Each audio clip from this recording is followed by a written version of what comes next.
Hey guys, what's up? It's the Culture Detective here investigating your favorite albums, and today I am going to continue with my Radiohead album review series, and I'm going to be reviewing Radiohead's Amnesiac today. So, yeah, Radiohead, my favorite band. Let's talk about Amnesiac. Their first studio album, Pablo Honey, released in 1993, is their least best album, their worst, at least considered by many fans. But still, as far as alt rock goes in the 90s, it's actually not bad at all. And then we have the Benz in 1995, which is a more upgraded, a more advanced version of Pablo Honey with better songwriting, better production, better lyrics, better vocals. Everything's just super duper improved, and the Benz is super great and super duper underrated in my opinion.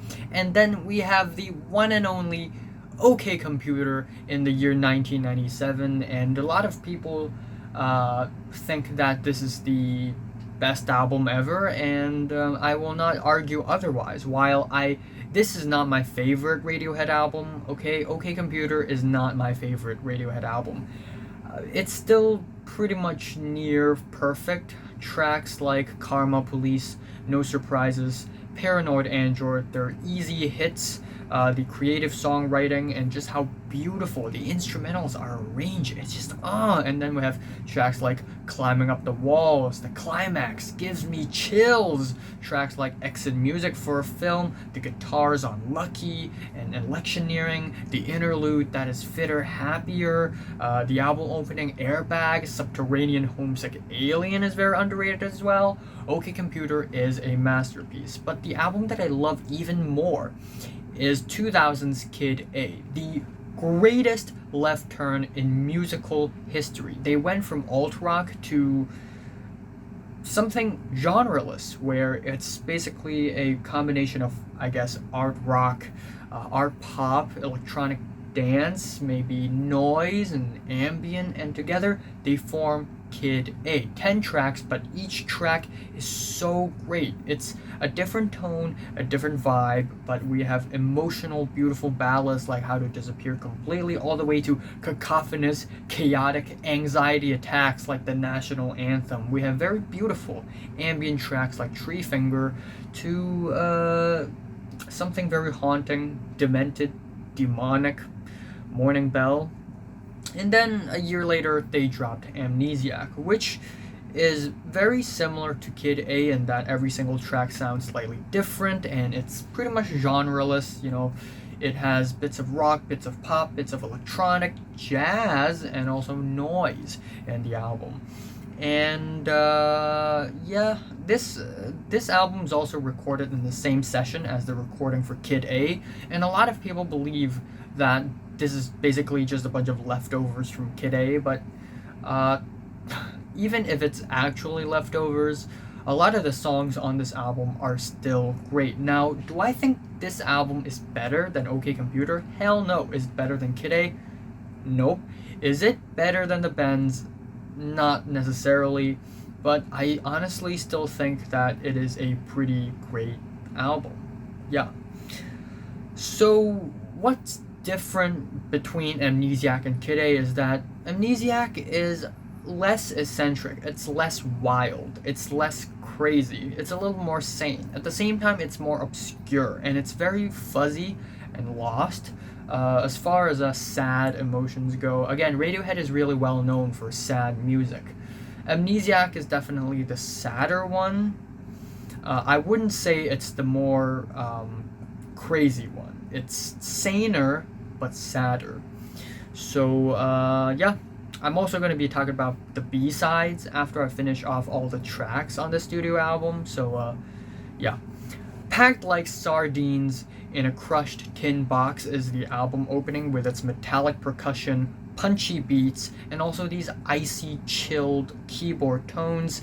They are not as layered as the keyboards on Kid A, but yet they still stand out on their own.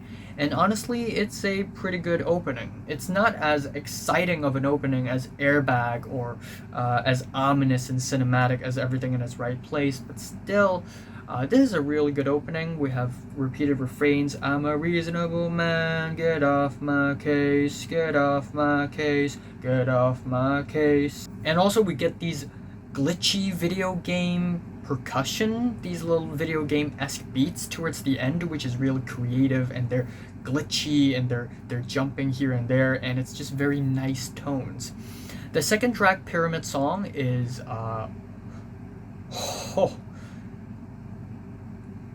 so if you really think that Amnesiac is just a bunch of leftovers, explain it to me. Explain it to me, okay? Why would you think that Pyramid Song is a leftover?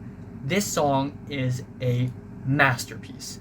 This is a sad song. Yes, another sad song, another sad Radiohead song, but every single sad Radiohead song is different, and so is Pyramid Song.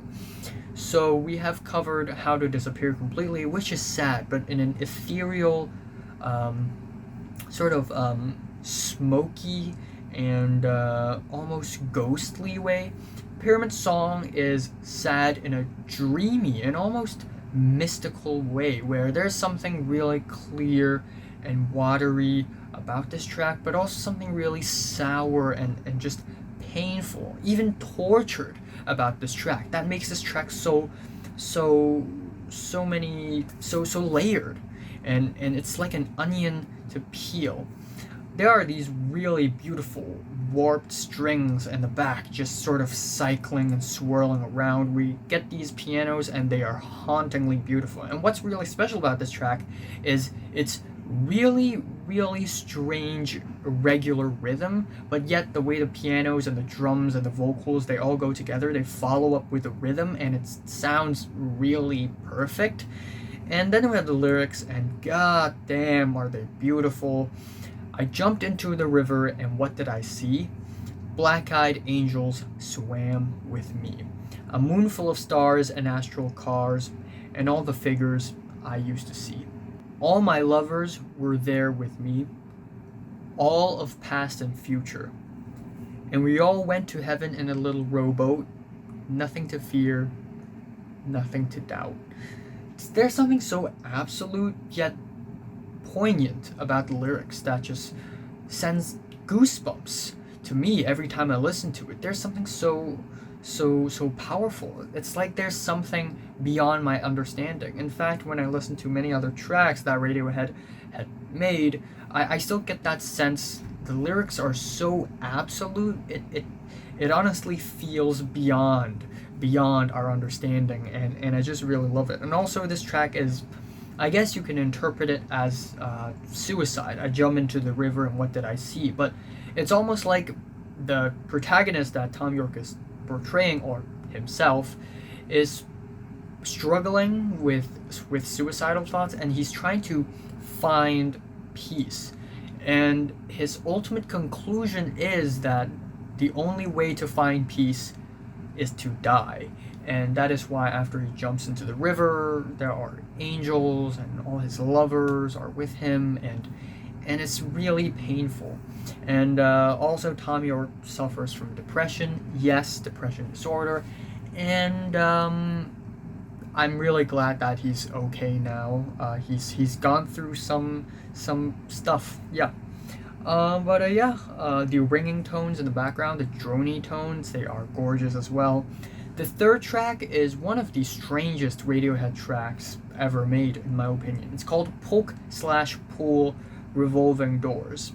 The title may change a little bit because in another compilation album the title is a little different. But anyways, Polk/Pool Revolving Doors is a noise song where we get these crushed, compressed, dusty noises constantly banging and slamming our eardrums, and it's very migraine inducing. It's like I'm having a terrible headache, and then we get these processed vocals, and they're super muted and super processed. It's inhuman. And then we have Thom Yorke just talking/singing about doors, especially trap doors, and how you can enter through trapdoor, but you can't get back out, and how scary it is. In fact, the theme of trapdoors is repeated once again in another song, but I forgot which one because I'm lame. Anyways, occasionally we get these very strange clear keyboards in the back, but yet they're still very aimless and directionless. They're just meandering in the background. And overall, it's, while I don't enjoy this track particularly, I have to appreciate how experimental Radiohead can be. I mean, the year is 2001, and they're making some really strange noise song in the middle of an art rock album. It's just really ahead of their time, I guess. Anyways, You and Whose Army on the next track. Very beautiful track as well. Fuzzy, soft vocals, and also these very dreary and drunken guitars. They're sad, but this time, this kind of sad is drunken. Like you can't put your head in a clear place. Kind of drunken, and also they're very quiet and they're very shy, as well. And then after the halfway point of the track, we get these drums, the bass, and these really bold and powerful pianos. It's like the sun is rising in the sky. And then we reach a climax, which is just absolutely gorgeous, and we have vocals just screaming, "We ride tonight, we ride tonight, ghost horses." And again, very abstract lyrics, but very aspiring as well, to be honest. Also, if you've seen the Denis Villeneuve movie Incendie, this song is the movie opening, and yes, Denis Villeneuve has some amazing music tastes, because this track is great, to be honest. Anyways, I might be wrong. Might be one of my favorite tracks on the album. Actually, definitely it is. First of all, we get these guitars. They're very drony, very thin, very crisp, and chilled as well. And while they're not as bold as the ones on Optimistic, they're very thin.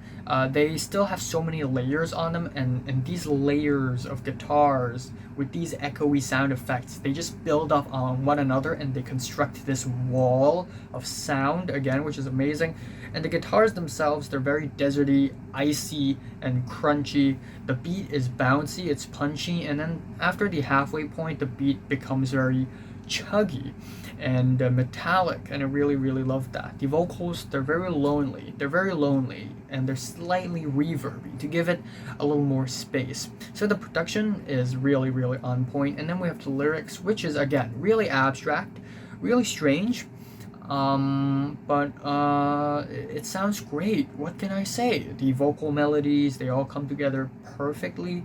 The outro of this track, it's so awesome. It's like something very beautiful is happening, and I just wish the outro was longer, to be honest, because it sounds so amazing. Let's go down the waterfall, think about the good times and never go back, and then the bass, it's amazing. It's really amazing. Anyways, the track Knives Out up next.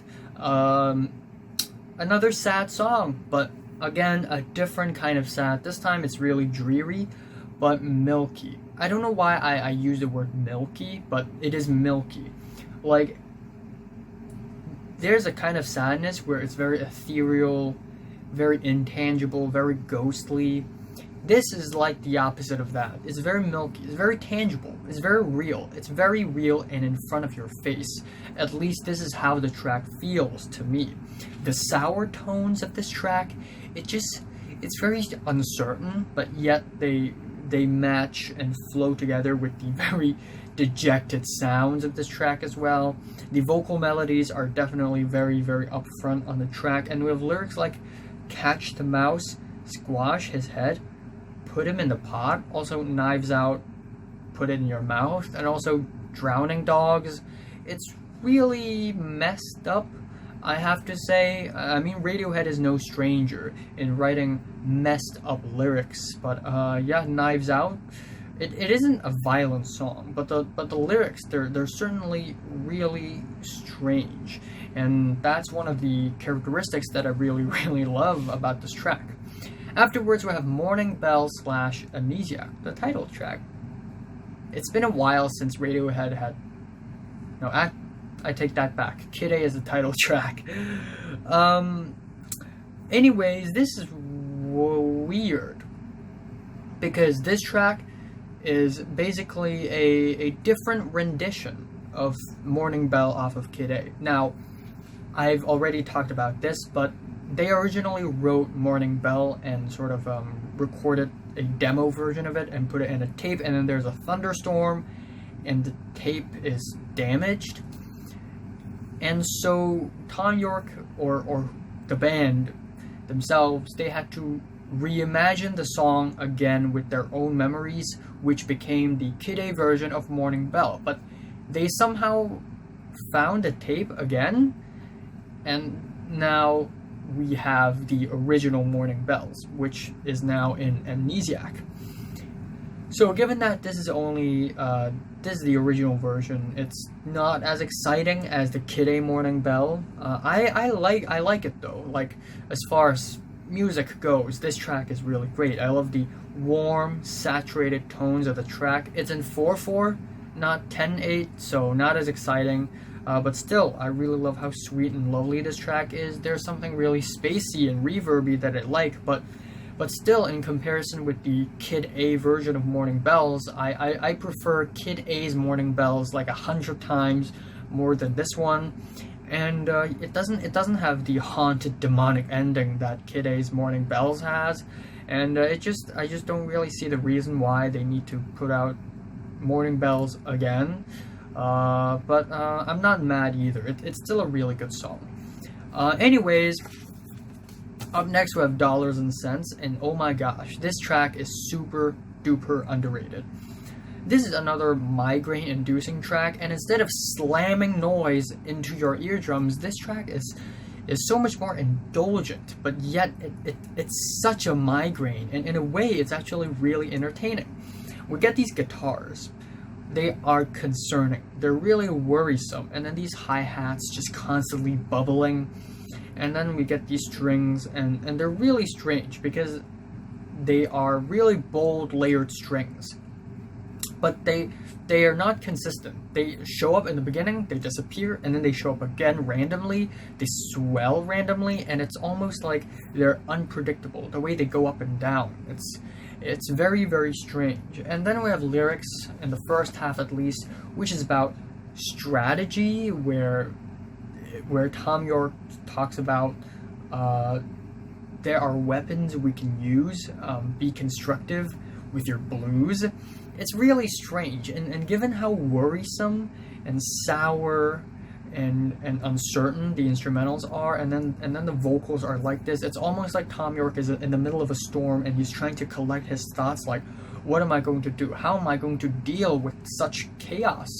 And it's pretty interesting. And then the second part of the track is where Thom Yorke goes, why don't you quiet down? And it gets noisier and noisier and noisier, and it's like there are inner voices in his head just constantly babbling, and he's trying to tell those voices to quiet down. And then the ending of the track, we are the dollars and cents, the pounds and pence, the marks and yens, and yeah, we're gonna crack your little souls, we're gonna crack your little souls. And it's just so repetitive and so strange, and it's just the atmosphere. It's very corrupted, and it's so dusty and sandy. It actually makes up for a really interesting experience. Anyways, afterwards, something more simple, Hunting Bears, which is a 2-minute, 2-second long interlude with some very monotone, chilled, crispy guitars, and it's just okay. In comparison with interludes like Three Fingers and Fitter Happier, of course, not that good of an interlude. But it's still not bad. It serves as a pretty chill moment. Also, there's something really confusing about the placement of this track, because if this track transitions into I Might Be Wrong, it would have been perfect. It would have been perfect. So that's a little strange. That's a little strange. But yeah, anyways, the second to last track is Like Spinning Plates, and this is another one of those really interesting sonic experience from Radiohead. There's something about this track. It's like I'm being transported into another world, a different dimension, where everything's just in reverse. And it's really strange because this track, the instrumental for this track, is actually the track I Will, the demo version of I Will, but in reverse, and that's where the melody comes from. And it's really strange and innovative, and it actually works. And it's actually beautiful. The keys, they're warping, and they sound like they're deteriorating, and it's so strange. It rewinds your brain. And then we have the vocals. They're very pained, they're very sad. And also Tom York sung his vocals reversed, and then when he put it onto the track, he reverses it again. So it's like David Lynch Twin Peaks, essentially. And also the ringing tones in the back, just constantly swirling. It's another really, really strange sonic experience, and it sounds great. This track, I've used this track in one of my travel vlogs, and I originally didn't even intend to use this song, but when I was playing those videos in my vlog, I was like, what song fits this situation the most? Because I just woke up in a big house in the middle of nowhere, and everyone's gone, and they're on the beach sort of trying to look for clams. And it's this really strange, confusing moment, and I thought Like Spinning Plates would fit onto this scenario really well, and sure it does. It gives off this really, really strange, out of the world feel that I just can't really describe. But do you know what's even more out of the world? It's the last track, Life in a Glasshouse. Usually the last track of an album is really grand, really bold and epic. But when or at least me, when I was expecting a really grand and maybe sad and powerful ending to the album, it's a jazz song. It's very strange. It's like a plot twist, but more so it's like the album has gone so far into sadness and pain and suffering. It's so much so that we have been transported to a totally different universe now, where everything's simpler, where everything's fine, and it's so strange.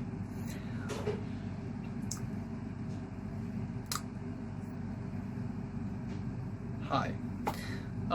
Anyways, jazz rock song. The horns and pianos on this track, they're very sad, they're very dejected, yes, but they're also really simple. They're not trying to hide or anything. It's very upfront, very straightforward, you know. And then of course you have the climax, and we have very strange lyrics about how Tom York has a friend, it's a she, and how they just can't communicate. And also the ending of the song, there's someone listening in, and it's just so lonely. It's almost like his friend doesn't exist the whole time, and he's just imagining her, and he's trying to prove it to us, like there's someone listening in. And there's something very lonely about this track that just makes me go. And also the way the instrumentals are arranged, it's so claustrophobic. It's almost like I'm in a chamber where there are no windows and I can't breathe, and I'm trying to live the rest of my life there. It's very clustered, and it's a very, very interesting experience. Then we have the B-sides, and before I talk about the B-sides, let's talk about the opening, the live opening. I watch a lot of Radiohead live tracks,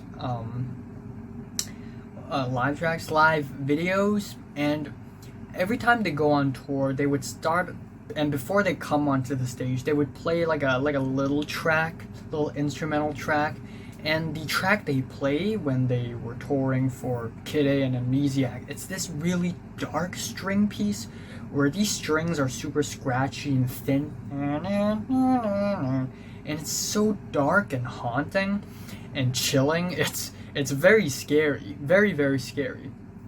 Anyways, the B-sides. We have 2 singles. One single is Pyramid Songs and the other is Knives Out. Let's talk about the Pyramid Song single first. Oh my god. Oh my god. These B-sides are some of the best B-sides I've ever heard. The Amnesiac B-sides are not to be underrated, okay? They are so great. They're so great. The B-sides for Pyramid Song are the ones where Radiohead goes all out. They go all out. They're super experimental, super eccentric, and it's really, really fun, really crazy and whack as well.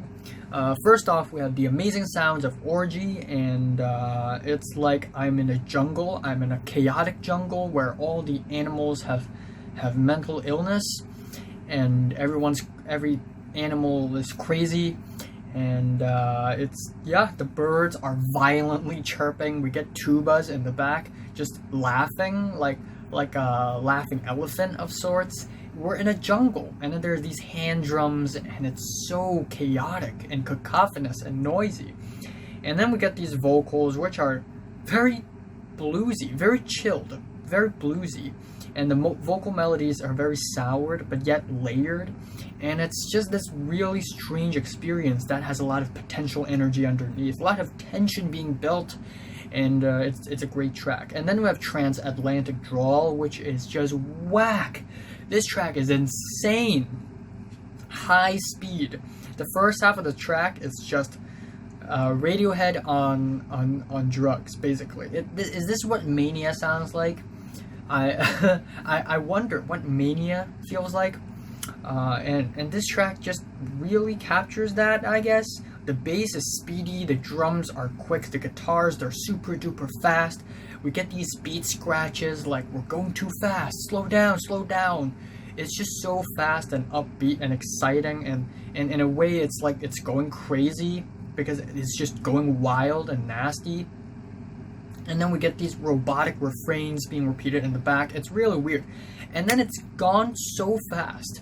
It broke down. The second half of the track just breaks down into this really strange, lonely piece of, I don't even know what that is. It's just so lonely because it's just that one instrumental, that one sound. It's so muted, so compressed. It's synths, I think, but it's so compressed to a point it sounds like a human trying to speak or sing but with no mouth, and it's so bitter, it's so lonely. Ugh. And then we have the track Fast Track, and it's actually a very strange, noisy, repetitive track. It's so noisy. It's so strange. It gives you a headache. And then we get these noises in the back, chun chun chun chun chun chun chun chun chun, and it just constantly repeats in the back. And yet it still makes sense. It's so noisy. It's so messy. Yet it still sounds like it makes sense. It still sounds coherent for some reason. And there's something really uncertain about this track that's really strange. Also comical, or I don't know, fake. There's something really fake about these B-sides track. It's almost like we're living in a world that is scripted. Very strange. And then we have the track Kinetic, which is one of my favorite Radiohead B-sides, alongside, Talk Show Host and How I Made My Millions, and Up on a Ladder, and Kinetic.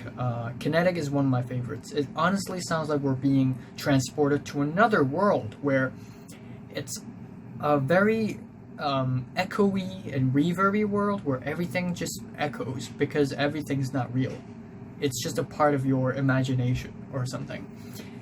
And again, in comparison with the last 3 B-side tracks, this track is so much more simple and straightforward, so there's that feeling of, wait, what's going on now? And then there are these echoey effects, these very robotic and inhuman vocal harmonies, in the back, and these echoey drums. It sounds like, again, it sounds like I'm in a world where time doesn't exist, and it's both day and night at the same time. And the chords of this thing is very ominous, very strange. It sounds like a very refreshing morning, yet it sounds like the end of the world, like a sunset. And the way the instrumentals dissolve towards the end and just swirl around, it's like we're being washed up and consumed in this outer world, and it's very interesting.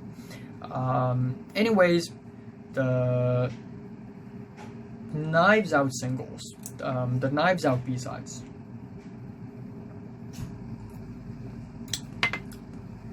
Why are there people outside of my room all the time? The Knives Out single. We have a full version of Live in a Glasshouse, which is really cool. But also we have Cuttooth, and Cuttooth is so great. Cuttooth is amazing. It's a really satisfying and uplifting, and dare I say it, happy Radiohead song. It's rare, but it's there. It's also very conclusive. Like, if this track ends up as the last track of Amnesiac, I will not complain. But Live in a Glasshouse as the ending is also amazing. But Cuttooth is great as well. Bold, uplifting pianos. Also lyrics, vocal melody, super catchy. And then the lyrics, a little bit of noise will destroy you. A little bit of noise will destroy you. A little bit of noise will destroy you. And then we have, why am I so tongue-tied? Why am I so skinned up?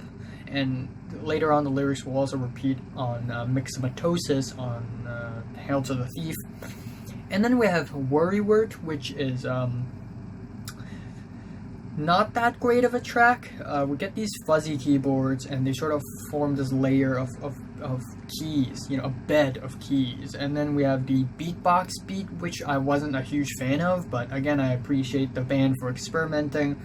But overall, the instrumentals, they don't change much, and it's pretty stagnant. And then we have the track Fog, which in concept, the core of the track, the vocal melodies, they are amazing. There's something so nostalgic and innocent and young that's really beautiful and humbling, but I don't think the instrumentals are perfect for it, because we get these very organic guitar taps and bass, which is really fuzzy and warm. And while this track is not bad, but later on Radiohead would play live the live version of Fog, where it's just Thom Yorke at piano, and that version, which is called Fog again, is so much better than the original Fog. But it's still not bad, so what can I say? So yeah, overall, Amnesiac is a really good album as well. I still love it a lot, even though I don't think it's a perfect album, like at all. There are tracks that I find kinda head scratching. I don't know why is it there. The song arrangements, it's a little bit confusing, but I think again, like Kid A, the versatility of the tracks, the very creative production, the way they play with sound and put us in different moods and atmospheres, and it's very otherworldly. It's all very creative and all very genius. And what can I say? Amnesiac is a good album as well. Very, very good. My favorite track here is Pyramid Song, and my least favorite is Hunting Bears, probably. So I'm giving Radiohead's Amnesiac a strong 8 out of 10. So, have you listened to Amnesiac from 1 to 10? How much did you rate it? Like if you like it, and subscribe if you want more. And thanks for watching. I will be reviewing Imperial Triumphant and the Microphones very, very soon.